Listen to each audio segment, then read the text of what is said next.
Hi, welcome back. I'm Bill Jordan. This is video number 4 of my 15 practices for just trying to live a better life.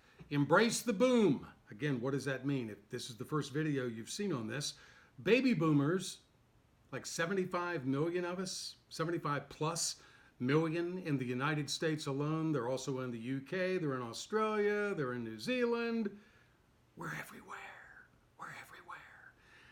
What I feel though, society kind of dismisses us. After you get over 50-ish, seemingly, society, marketers, don't really seem to care anymore. So what I'm trying to do is pass along some things, 15 practices that I'm trying in my life that when I adopt and when I practice the practices, I find that I have a better life. And I've had people say, hey, Bill, why are they called practices? Why aren't they rules? Why aren't they maxims? Well, first of all, these are my videos, and I want to call them practices. And the other thing is, think about this. A guy graduates from medical school, he becomes a doctor, he begins his medical practice. A woman leaves law school. She opens up her business and begins her legal practice. So if two occupations that are thought so, well, I say highly, but they're generally considered to be very successful, put it that way, doctors and lawyers, if they are practicing, shouldn't I be doing the same thing? So tonight, number 4. This is interesting to me because 2 times in the last 2 days, somebody has said to me the following: practice makes perfect.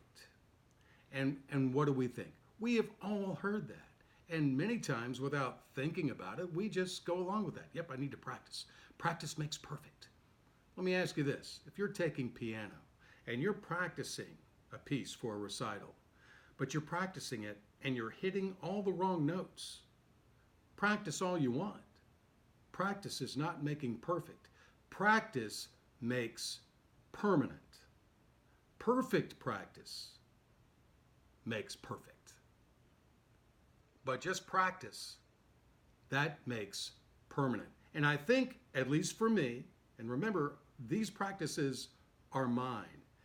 If these aren't for you, then hey, take what you need and leave the rest. If you can pick up a nugget here and there, then I'm happy. And I thank you for watching, and the response has been tremendous. Thank you. But if I can change how I have been thinking up until this point, and again, I just turned 65 in July, I am changing how I think about things. Perfect practice makes permanent. I do believe that I believe that you, if you want to, if you choose to, can get better, can think better about things, can work your way through some things, can put aside some silly things that maybe you've dwelt on forever. This gets back to the Serenity Prayer video that we talked about, right? Except the things I cannot change, the past. But we can build on it and we can try to get better. Don Miguel Ruiz, I don't know if I'm saying his name correctly or not. In 1997, in November of 1997, he published a book called The 4 Agreements. So what, 22 years ago next month. As of this morning, when I went to Amazon, that book is number 1 in stress management. The 4 agreements. What are the 4 agreements? Number 1, be impeccable with your word. Say what you mean what you say. Simple as that.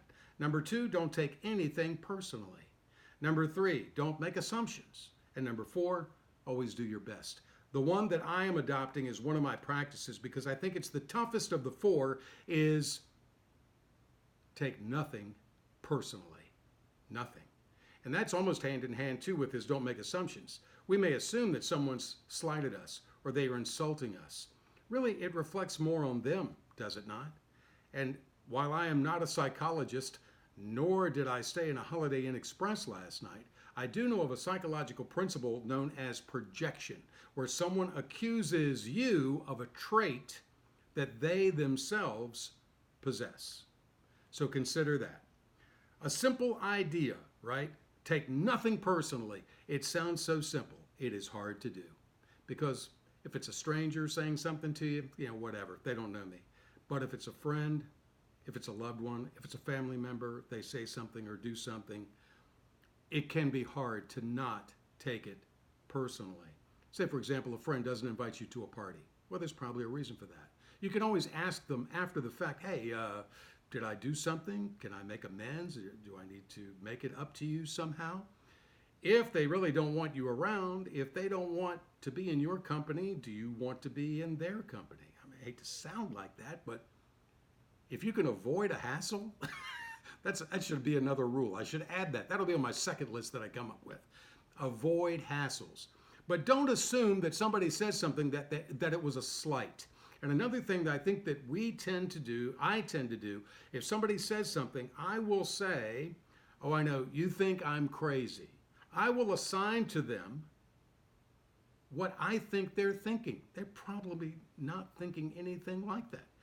I've heard that before. You think that I'm crazy because, no, it's never crossed my mind to think that you're crazy. You're my friend. You're my family member. I love you. I'll listen to you. I'll support you as best I can. Don't assume that someone is slighting you or insulting you. Take nothing personally. Two great quotes. And one of them is from the book, The Four Agreements.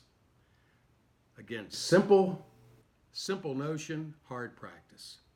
He says in the book, there is a huge amount of freedom that comes to you when you take nothing personally. Freedom. Freedom is a great feeling. Somebody pokes fun at me because I'm bald or, wrinkles or whatever, my age. We get that a lot. Young people like to poke at us about age. What's your option? What's your plan? You just going to check out? I think we can get better. I think when they get to our age, they're going to be trying to get better. I hope so anyway. One more quote from the guy who used to be a Roman emperor, and he was a philosopher, and he lived a long time ago, which tells me that these little traits we have as human beings in our interactions, they go back to Adam and Eve. They go back to the Garden of Eden. People trying to play little games on each other, snide comments, snarkiness. I don't know what social media would have been like back in the Roman era. I don't know. But trust me, there was gossip and everything else back then. Marcus Aurelius said, choose not to be harmed and you won't feel harmed. Don't feel harmed and you haven't been.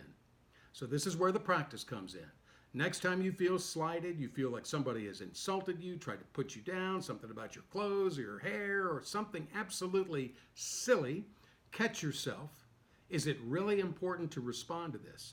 Do you need to take this personally, or can you let it, like the duck, let it just roll off your back? It is a practice. I would encourage you to work on that. Thanks for watching this video. I'm trying to keep them as short as I can.